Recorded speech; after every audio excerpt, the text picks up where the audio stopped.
নমস্কার, মিঠুস কিচেনে সবাইকে স্বাগত।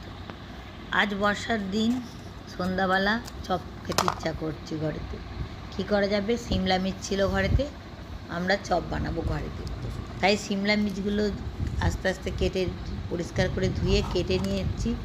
নিয়ে মাছ বরাবর চেলা করে দানাগুলো শিরগুলো আস্তে আস্তে বার করে নিলাম। এরপর টমেটো চারটেকে ভালো করে 4 ভাগ করে তার দানাগুলো বার করে নিলাম। তবে টমেটোমের দানা ফেলে দেব না, টমেটোমের দানা আলুর পুর করব তাতে দিয়ে দেব। এদিকে একদিকে আলু সিদ্ধ করতে বসিয়ে দিয়েছি, আর এদিকে টমেটোগুলোর দানাগুলো বার করে আস্তে আস্তে প্লেটে রেখে দেওয়া হলো। আর একটা বড় পেঁয়াজকে ছোট ছোট করে কুচিয়ে আর এক জায়গায় রেখে দেওয়া হলো।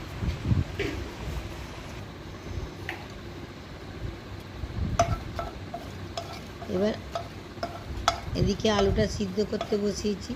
আলুটা আস্তে আস্তে সিদ্ধ হওয়ার পর আলুটাকে তুলে নিয়ে ঠান্ডা করতে দেওয়া হয়েছে।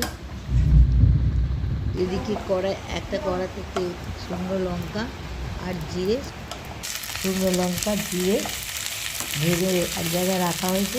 মিক্সিতে বেটে নিয়ে কড়ায় তেল বসিয়ে দিয়েছি, গরম হয়ে গেছে। পেঁয়াজগুলো কড়ায় দিয়ে দিলাম, লাল লাল করে ভাজার পর এবার টমেটোমের সেই দানাগুলো দিয়ে দিলাম। দেওয়ার পর একটু নুন দিলাম, একটু ধনে গুঁড়ো দিলাম, দিয়ে ভালো করে ওটাকে কষে নিয়ে আলুগুলো এদিকে আবার ম্যাশ করে নিয়েছি। ম্যাশ করার পর ঠান্ডা হয়ে গেছে আলুগুলো। এবার ওই আলুগুলো পুরের সাথে দিয়ে দিয়েছি। দিয়ে দেওয়ার পর ভালো করে আলুগুলোকে ভালো করে পুর করে নিতে হয়েছে। এবার শুকনো করে সুন্দর করে পুরটা করে নিয়েছি। পুরটা এবার ঠান্ডা হবে। ঠান্ডা হওয়ার পর লঙ্কাগুলো তেলা করা ছিল, টমেটোগুলো কাটা ছিল, ওইগুলোর ভেতরে আস্তে আস্তে পুরগুলো ভরে দিলাম। ভরে দেওয়ার পর সবগুলো ভরা হয়ে গেছে। এবার ওই কড়াটাই পরিষ্কার করে দিলাম, ধুয়ে ওই কড়াতেই গ্যাস ধরে বসিয়ে দিলাম, দিয়ে তেল দিলাম। তেলটা গরম হওয়ার পর এবার এদিকে একটা বাটিতে বেসন গুললাম। বেসনে দিয়েছিলাম একটু লঙ্কা গুঁড়ো, একটু গোলমরিচ গুঁড়ো আর একটু নুন দিয়ে বেসনটা অল্প অল্প জল দিয়ে ব্যাটারটা তৈরি করে নিয়েছি।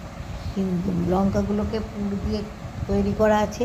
এবার লঙ্কাগুলো যখন বেসনে ডোবাবো, বেসনগুলো ধরবে না, ওটা ঝরে যাবে বেসনগুলো। তাই শুকনো বেসন একটু লঙ্কা আর টমেটোগুলোতে মাখিয়ে নেওয়া হয়। এবার বেসনটা গলার পর ব্যাটারে ডুবিয়ে আস্তে আস্তে গরম তেলে ছেড়ে দিলাম। এবার ভাজা হওয়ার পর গরম গরম চপ বর্ষার বাজারে ভালোই লাগবে। একবার করে খেয়ে দেখুন, খেতে খুব সুন্দর। অবশ্যই আপনাদের খেতে ভালো লাগবে।